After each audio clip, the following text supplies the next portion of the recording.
अस्सलाम वालेकुम नाजरीन, मैं हूं मोहम्मद हफीज़ ख़ान टुडे विद हफीज़ ख़ान के साथ। नाजरीन, आज मैं आपको ये बताने लगा हूं कि इस्लामाबाद की एक मशहूर मार्केट है, मशहूर तरीन मार्केट आपपारा। तो आपपारा का ये नाम कैसे पड़ा? मैं बतौर रेडियो प्रोड्यूसर के इस्लामाबाद में ट्रेनिंग के लिए जब 1980 में यहाँ आया था, तो उस वक्त सुपर मार्केट जो F6 में है उसके अलावा यही एक मार्केट होती थी कि जहाँ हम घूमने फिरने के लिए निकला करते थे। यहाँ पर अच्छी अच्छी दुकानें भी होती थी और यहाँ ज़्यादा रश नहीं होता था।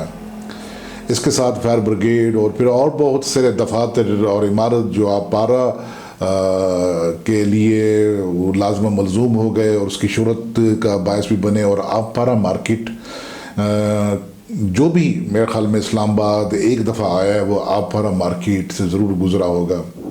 यहाँ करीबी मेलोडी है और करीब ही और बहुत सारी यहाँ पर बाज़ार लगा करते हैं सस्ती अशिया के। और इस्लामाबाद में जहाँ पर भी आपको बहुत महंगी चीज़ें मिल रही हैं वही चीज़ें आपको आपपारा मार्केट में सस्ते दामों मिलती हैं, उनसे क्वालिटी में भी कोई फ़र्क नहीं होता। तो बात हो रही थी कि आपपारा नाम कैसे पड़ा।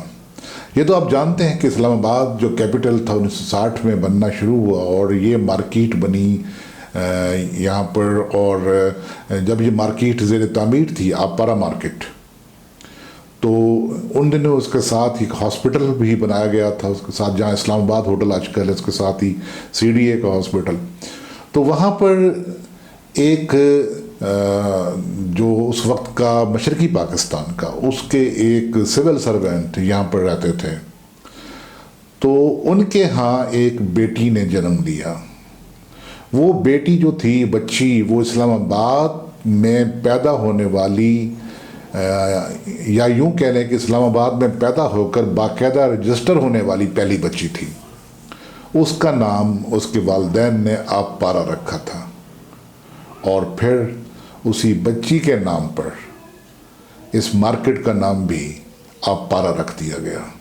और यूं उस बच्ची के वालिदैन तो बांग्लादेश बनने के बाद बांग्लादेश चले गए, लेकिन उस बच्ची की निस्बत से रखा हुआ नाम इस्लामाबाद का आज भी लाज़िम व मलज़ूम है। और आपपारा मार्केट सुबह हो, शाम हो, रात हो, दिन का कोई पहर हो, यहाँ पर रौनक ही रौनक रहती है। बहुत आबाद जगह है।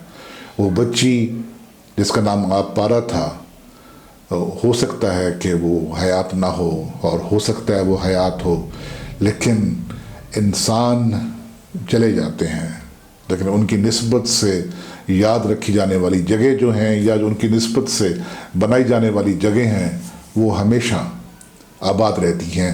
तो इस तरीके से ये एक इस्तारा भी है कि हमारे उस वक्त के मशरकी पाकिस्तान के एक जो ऑफिसर थे, सिविल सर्वेंट थे, उनकी बेटी के नाम से ये मार्केट बनी। और यूं अब गो के दो अलग अलग मुल्क बन चुके हैं, लेकिन उनके दरमियान एक मोहब्बत का और उस आपपारा नाम का ताल्लुक़ अभी तक मौजूद है।